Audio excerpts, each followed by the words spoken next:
Thanks for joining us for this webinar. I'm Andre from the High Performance Academy, and in this webinar we're going to be looking at acceleration enrichment in the Haltech Platinum Pro ECU fitted to our Nissan 350Z. Now, what I'm going to start with is a bit of a description of what's going on inside the engine and why specifically we need additional enrichment during times of transient throttle response. So that's both acceleration and deceleration. Now, for simplicity, probably the largest majority of aftermarket ECU manufacturers model the engine's requirement for additional fuel on acceleration based off change in throttle position, and it makes a lot of sense. It's easiest to understand that way, and it's also probably quite easy to tune that sort of a system, that sort of an acceleration enrichment system, and get reasonably good results.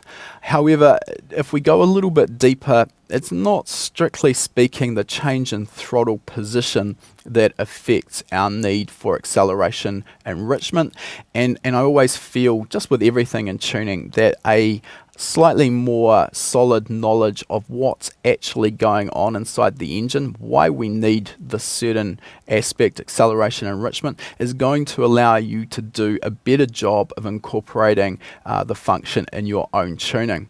So we're going to start by looking at a picture I've got here on my laptop screen, and I have blatantly stolen this from Motec's M1 help file. I thank them for their unknowing support of this particular webinar. I've simply stolen this from Motec because I feel it's the easiest graphical demonstration of what's actually going on inside the engine.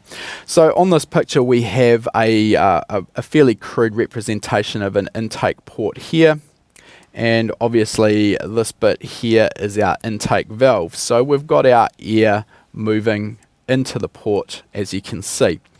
Now at the same time we've got our fuel injector positioned somewhere above the port, spraying fuel into the intake port and in past the intake valve. So most people probably have some sort of thoughts that all of the fuel being supplied by the injector is making it straight into the cylinder, and that's not really entirely what happens. Now what we're going to get, dependent on the size of the injector, the spray pattern of the injector, and where it's positioned in the port, we're always going to get some amount of fuel that actually wets out against the port wall and forms a fuel film, or a fuel puddle if you like, on the intake port. So it'll be on the port wall, and what happens with that puddle is the size or mass of fuel in the puddle is dependent on a large number of parameters. So among those, we're going to be dependent on airspeed. It's also going to be dependent on the manifold pressure in the port here. It's also going to be dependent on the temperature of the engine, or more specifically the temperature of the cylinder head and the port wall. It's going to also be dependent on the temperature of the intake valve. So we've got a huge number of parameters adding up to affect the size of that fuel puddle that's sitting there on the port wall. Now what happens with that puddle though, it doesn't consistently grow in size. What happens is, dependent on the current operating point of the engine, so all of those considerations I've just mentioned, dependent on where we are at that point in time, the puddle will be a certain volume or a certain mass of fuel.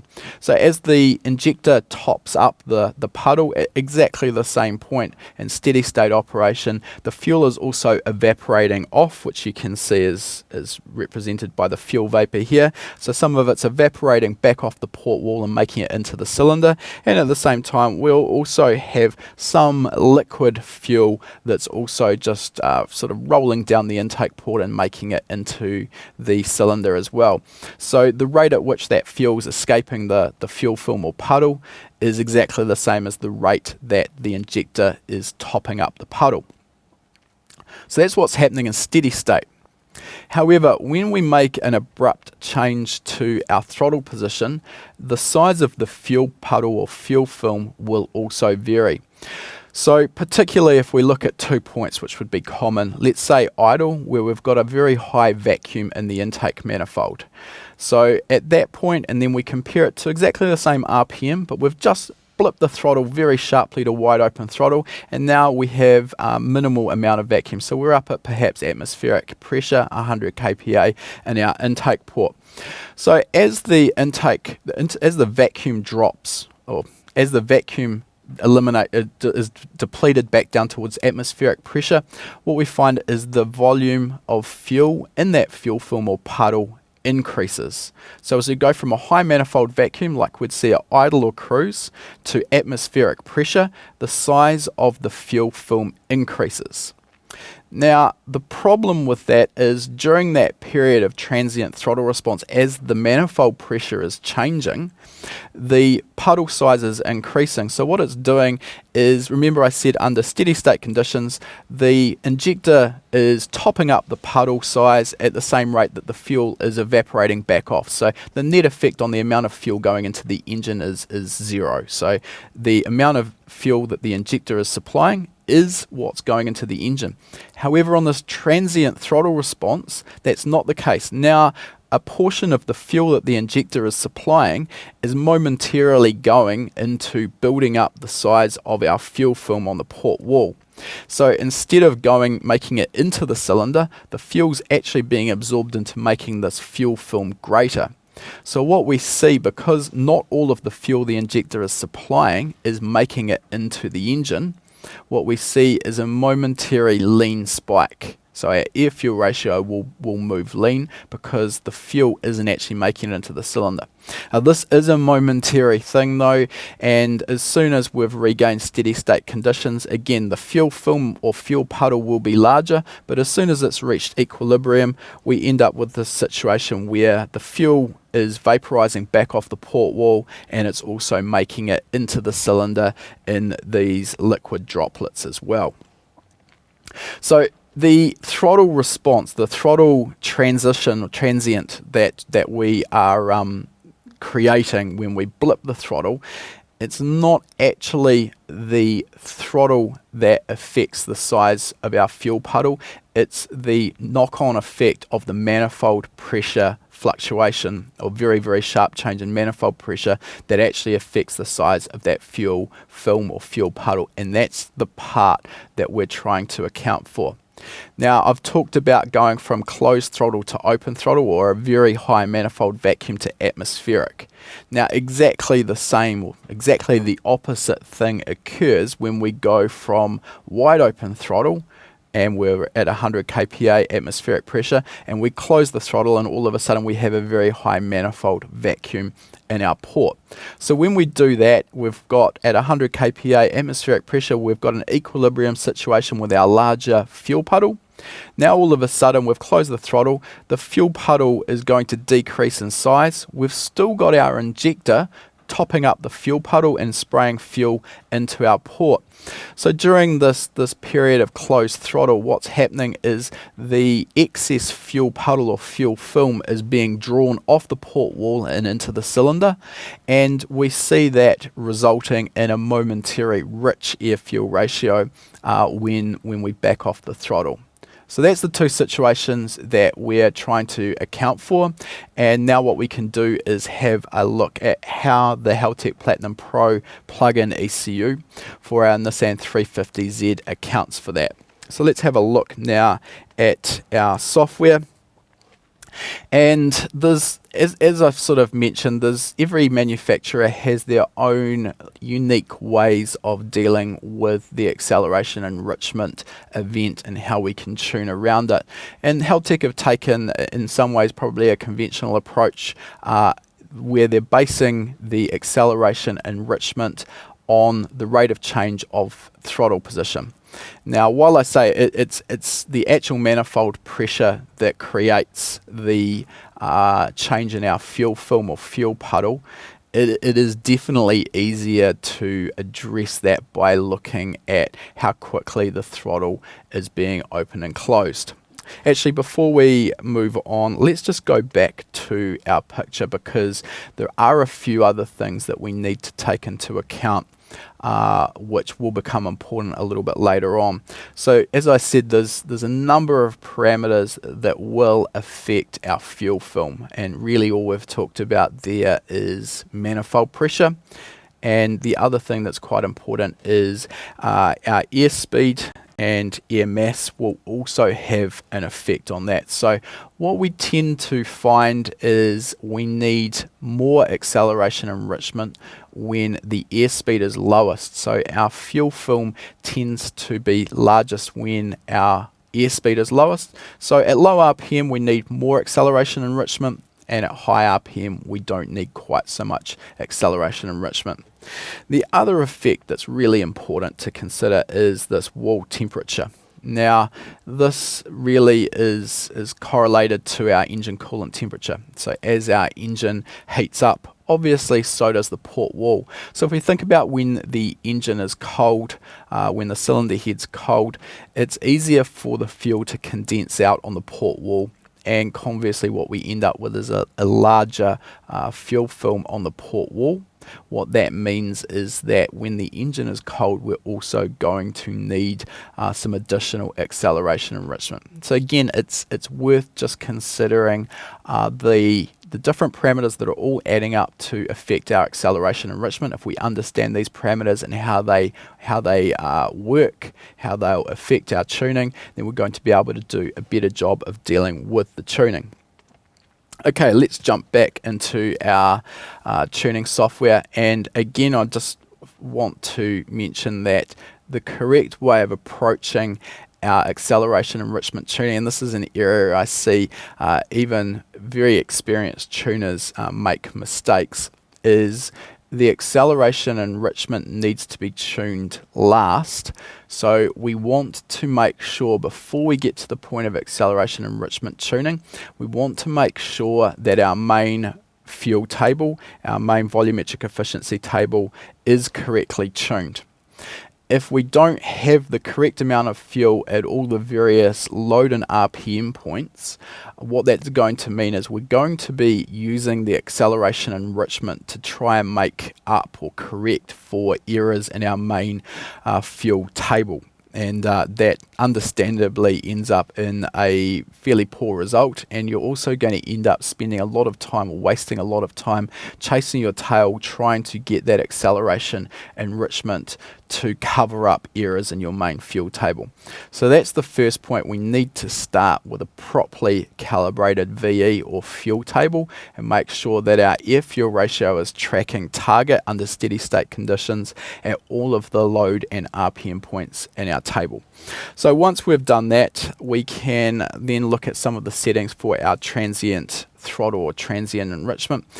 Again, just to comment on that, there's a variety of ways that we can refer to acceleration enrichment. Obviously, that's a simple one: acceleration enrichment. Transient throttle is another common one. Another common one that is used particularly in the US market is tip-in enrichment. All of these basically refer to the same thing. So if we click on the main setup and we look at the transient throttle tab, first of all, we've got a few settings that we need to consider here, and I'm going to talk about what these mean. First of all, we have the number of async or asynchronous pulses. So the way the Haltech deals with delivering acceleration fuel, there's two ways it can deliver the additional fuel that's necessary. First of all, we have synchronous fuel enrichment, and what that means is that the Haltech ECU simply extends on the fuel injection events that are already scheduled to occur. So it'll just simply add more fuel to the existing pulses going into the engine. Asynchronous refers to where fuel is delivered via additional pulses outside of the normal injection strategy. So in this case, we've got the setup here where under an acceleration event, the ECU will deliver 4 asynchronous fuel pulses. I'm going to talk a little bit later about why we may or may not want those. At the same time, we've also got an asynchronous delay time. So what this does is it means that after an acceleration event, asynchronous fuel pulses will not be added again for this delay time, in this case 1.2 seconds.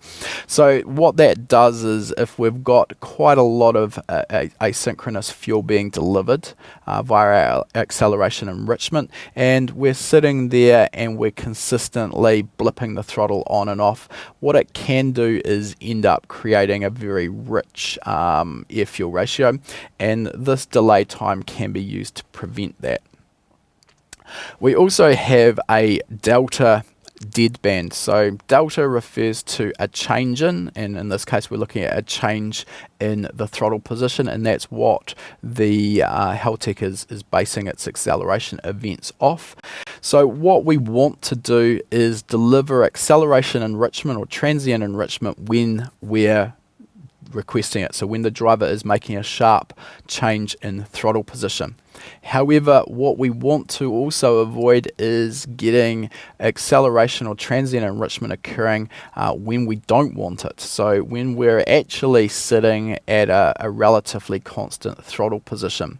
And this is a problem I'll just mention that I do see occasionally. It can be very, very frustrating to find, particularly if you've got an engine where you're seeing quite a lot of noise or jitter on the throttle position sensor input, even when you're at a relatively steady throttle.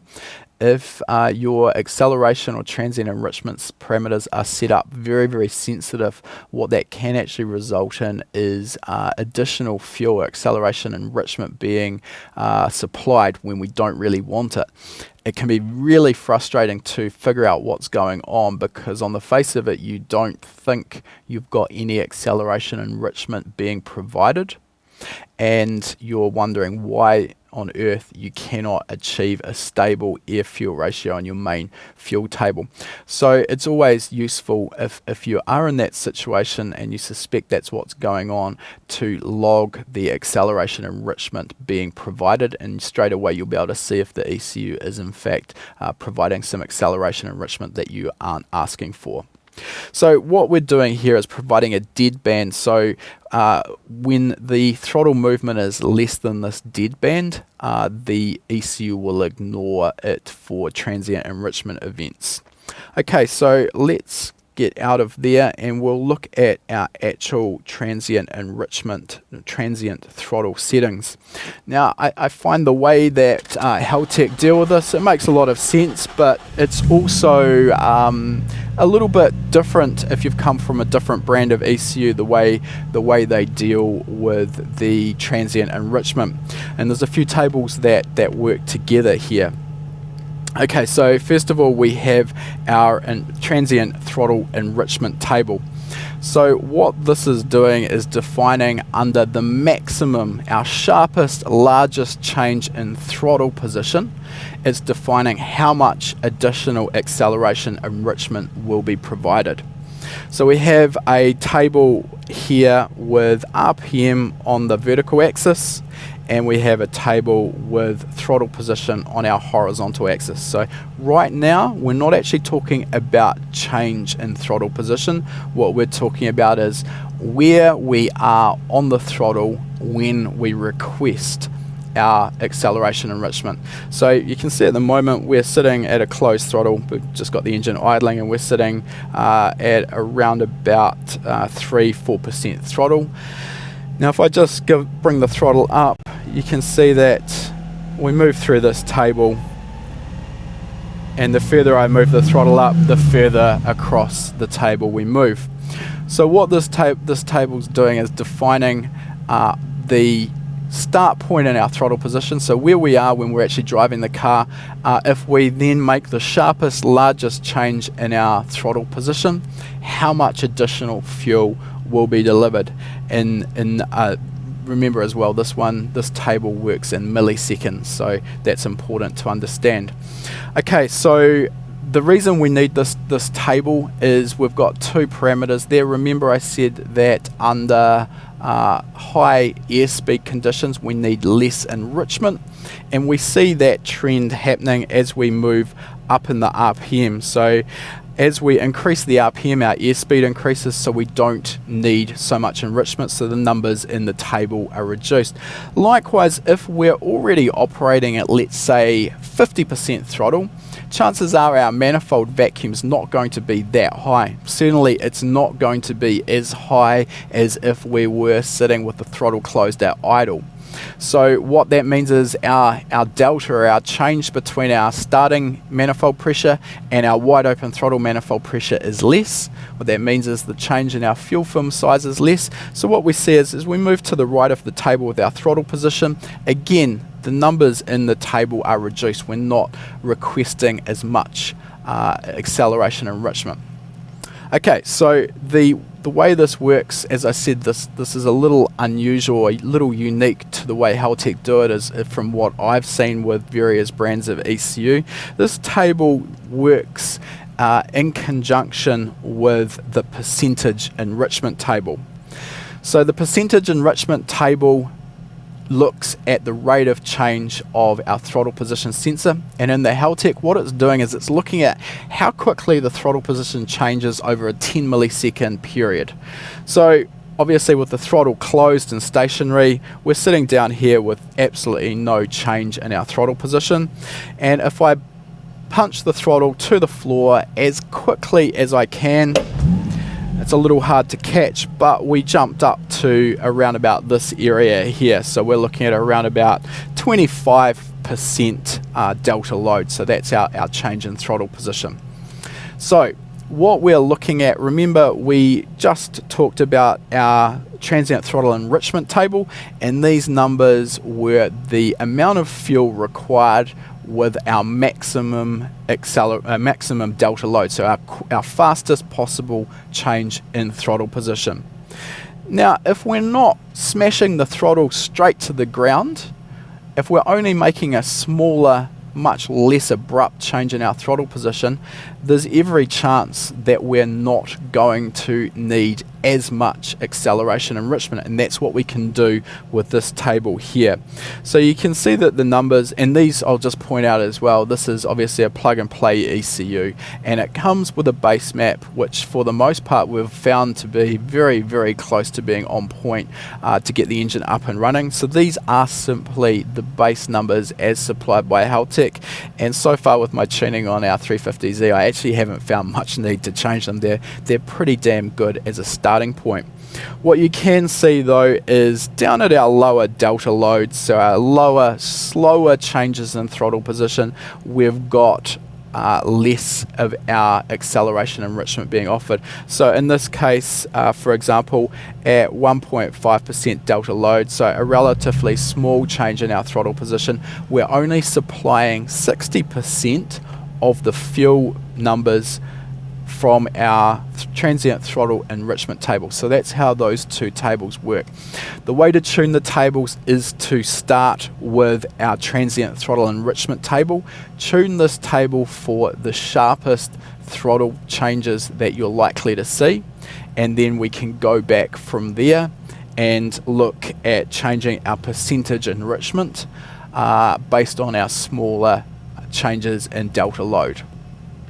Okay, there's one more thing that we need to talk about here, which two more things actually. We've got our percentage async, or percentage of the fuel that will be provided via asynchronous pulses.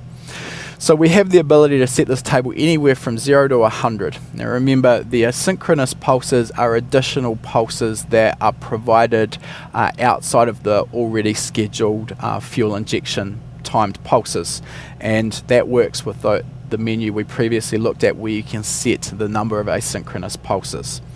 Now generally where we may want to use asynchronous enrichment is at low RPM, particularly where our injection events are happening relatively slowly.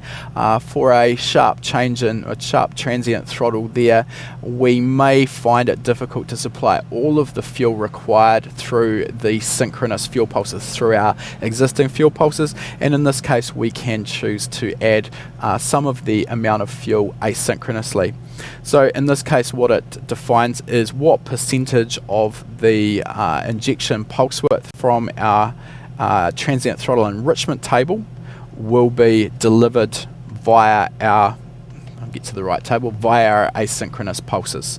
So a value of 0 would mean that all of the fuel is supplied through our normal synchronous fuel injection pulses. A number of 100 would mean that all of the fuel was delivered via asynchronous pulses. Now I'll just point out as well, there is a cap, a hard-coded cap on that. So I think from memory, if the calculated injection pulse ends up above, I think it was 9.5 milliseconds, that caps the asynchronous pulses, and any additional fuel required will end up being added via the synchronous fuel pulses.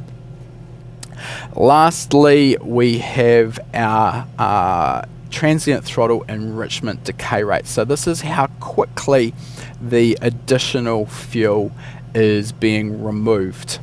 And what we can see here is we have this table set up in milliseconds, so milliseconds of pulse width per engine cycle. So essentially, larger numbers will remove the fuel faster. Again, I'm starting here from a base point in Haltech's base map, and really, as I say, I haven't seen the need to really make any dramatic across the board changes to this, but we will talk a little bit about how we would go about tuning it. Again, this is an area that I see a lot of tuners really struggle with, because they're trying to potentially achieve something that's borderline impossible. Now, what we're using when we're tuning our acceleration enrichment is we're using two inputs. We're using obviously the air fuel ratio logging, or our wideband O2 sensor logging into the ECU to show us what the air fuel ratio is doing across a transient throttle event. But in my opinion anyway, more importantly even than that, is to also note the physical response of the engine. So how smoothly the engine responds to our transient throttle event. It's almost, most people coming into tuning acceleration enrichment would assume that what we want to try and achieve is a perfectly flat lambda curve that starts at our idle point, for example, and tracks perfectly smoothly down to whatever our target is at wide open throttle. And you can really beat yourself up for hours trying to achieve that, and you're just simply not going to get there. The other side effect of that is generally trying to chase that elusive target will also mean that you're going to end up with way too much acceleration enrichment, and that actually becomes just as counterproductive as not having sufficient. Let's just talk about what those two situations will look like, because it's always valuable to know when you have not enough fuel and when you have too much. So when we don't have any acceleration enrichment, that's probably the easiest way to look at it. What we're going to end up with on a sharp throttle tip-in event, we're going to end up with insufficient fuel, a lean air fuel ratio, and at the extreme we're going to end up with the engine stumbling and hesitating when we first blip the throttle. On the other hand, if we go to extremes and we add way too much fuel, what we're going to end up with is an excessively rich air fuel ratio on tip-in or throttle transient, and that's going to actually produce much the same effect. My personal target or sort of aim when I'm tuning a transient enrichment table is to try and provide the least amount of acceleration enrichment that I can, while offering smooth and seamless feel to the acceleration performance of the car. So I'm actually putting the feel, the actual way that the engine feels when I'm driving it, ahead of what the air fuel ratio or lambda sensor is telling me. Having said that, it is still valuable to look at our logging, and what we can do here is we will just start our PC logger recording, and we've obviously got here our O2 sensor, our lambda sensor in the exhaust, and over here we've got our fuel AFR target, which comes from our AFR target table. Now if I just jump back up to our percentage enrichment table, what I'm going to do is just sharply open the throttle now, and we'll see how the air-fuel ratio tracks when I do that. Okay, so let's just have a look at that in our logger. And what I might do for a start is just remove some of these channels which are a little less important.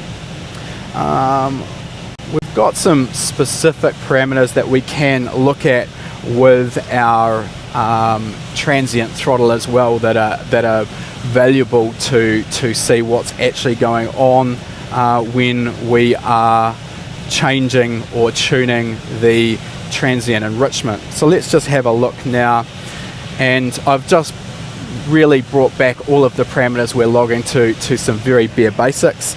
And what we can do is see, actually what I'll do is with the Haltech, one of the really nice features with the logger is while we're playing back a log file like this, everything that's happening on the ECU in terms of, for example, our air-fuel ratio, our wideband, our engine RPM, even our throttle position here, what they're doing is showing us the data from the actual log file. So we can see what was happening as we drag through the log file. We can see what was actually happening at the time. So we can see that at this point here, our delta load is jumped up to 10%. So this is important to understand what our actual acceleration, whereabouts in our acceleration enrichment or transient enrichment tables we're operating, so that we can tune the correct point.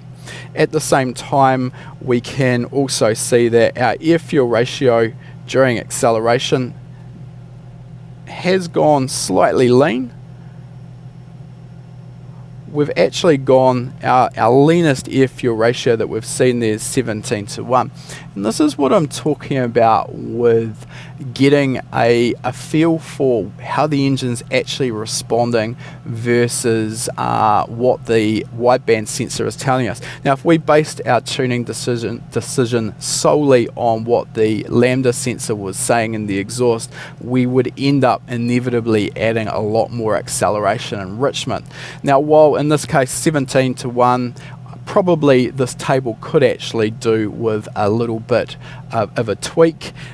It's actually still responding very crisply, so I'm not actually too worried about that. And again, it's a case of I'm putting the change in the feel of the engine ahead of what the wideband's telling me. But the important thing when we're looking through this file is looking specifically at whereabouts we were operating in this delta load situation, so we know what part of that table we're actually operating in, and also at the same time whereabouts we were in the acceleration enrichment, transient throttle enrichment table. So the idea is to start at each of your load and RPM points with the sharpest throttle response you can get. So very, very quick throttle response, and that should have us operating in an area of this transient throttle percentage enrichment table where we have 100%. So what that means is we are asking for all of the additional fuel from the transient throttle enrichment table to be supplied. So what we do is we go through and we tune each of the points in this transient throttle enrichment table with our sharpest throttle response. Once we've done that, we can go back and we can start checking the response with smaller transient throttle, smaller delta load changes, and see how that responds and reduce the fueling. As you can see here, it drops off fairly sharply as we get smaller changes in our throttle position. Now, the other aspect that works hand in hand with this is our coolant temperature correction. So remember, when the port wall is cold, we're going to need additional fuel to be supplied during our transient enrichment, much the same way that we need additional fuel during cold start as well. And you can see that this table applies a percentage change to our transient enrichment based on engine coolant temperature. Now, the way to tune this, and this is again one of these tables that makes our job as a tuner a little bit more difficult, because there is a set process we go through. So obviously we start by tuning the engine. That's the important point. We've got the VE or fuel table completely tuned and accurate. Once we've done that, in terms of just the general tuning process, we need to go back and check the performance of the engine, the air-fuel ratio during a cold start. So we need to get our cold start enrichment set up.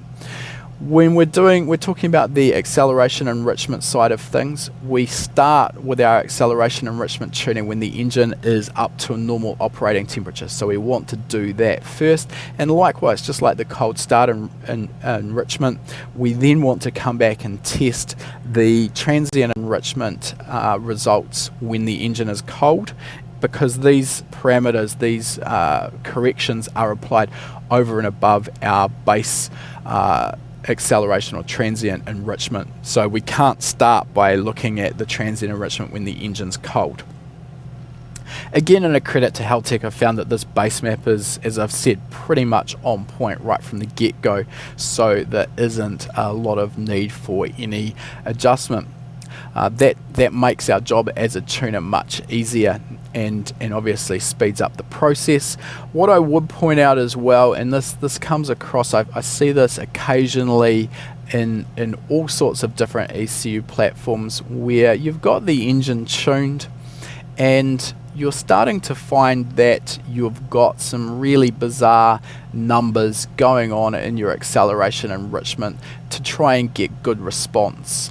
And generally, if you're starting to see an unusual trend that you wouldn't expect based on what's going on inside the engine, it's enough of a signal for me to stop and maybe look at the whole thing a little bit deeper and see if there's something else going on. So for example, this particular table here, which is our, as I say, our first table which we tune, we've got a general trend where we would expect the acceleration enrichment values to reduce as the RPM increases, and also reduce as we start from a larger throttle opening or base throttle opening. And you can see that's exactly what we've got in this table. If the trend wasn't going like that, or we started seeing some erratic numbers in this table, that would be a bit of a sort of a red flag for me to start looking a little deeper and see if there's something else going on. And it could be a variety of reasons for that. Maybe it's because our base fuel table isn't correctly tuned in that particular area. Another thing that I have seen problems with is noise on the throttle position sensor, or problems with the throttle position signal causing issues with the transient enrichment. And another real common one, and this is quite obscure, so it's worth mentioning, is we can quite often see a delay in the map signal changing.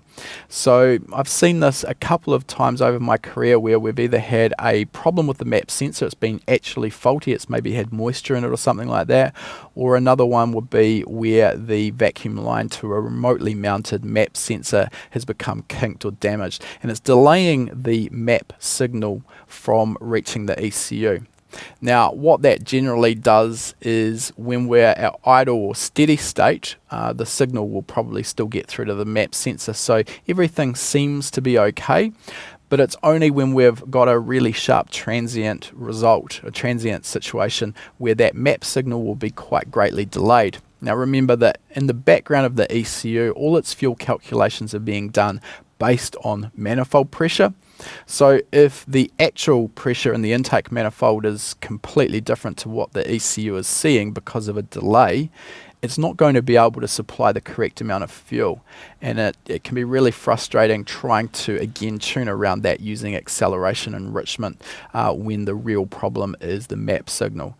So a key there is just to watch and check if you've got some weird things going on, your acceleration enrichment tuning maybe isn't following the process that I've described or isn't working out for you. Just have a look at a log file, and from an idle, stab the throttle really sharply and make sure that your manifold pressure signal very quickly follows that throttle target, so it should jump almost instantly to whatever your atmospheric pressure is. Alright, I'll leave it at that for this demonstration. I'm going to move into some questions now, so if you do have anything that's cropped up during the course of the webinar, now's the ideal time to ask those, and Ben will transfer them through to me. In the meantime, I'll see if we do have any questions, and we do. Bill JK said, does tuning acceleration enrichment via the change of throttle body position work whether your load source is MAF or TPS? Yeah, it does, because and it's quite common. For example, in this ECU here, our load source is manifold pressure, but we're still doing the acceleration or transient enrichment based off throttle position. It's, how would I put it? It's a percentage change that's applied over and above your existing or base fuel pulse width being supplied to the injectors. So remember, what we're trying to do is model what the ECU manufacturer is trying to do is model the engine's behavior. What's really happening is that fuel film is changing in size. It just so happens that the most convenient way of demonstrating that is to use rate of change of throttle position. There are some ECUs that will do that via manifold pressure solely, such as the Motec M1, that doesn't actually take into account throttle position at all for its transient enrichment, and it attempts to properly model the fuel film. Particularly if your engine is running on a MAF sensor, transient enrichment based off throttle position is really valuable, because it is during those transients that you can actually see a delay that's more prolific, I guess, with a MAF based system, particularly if there is quite a long intake track in the intake system between the throttle body and the MAF sensor. There can be kind of a delay in the MAF signal altering, so transient throttle enrichment is really valuable there. Janu's asked, I noticed some cars during liftoff have this bucking and jerking feeling. Does that have anything to do with acceleration enrichment?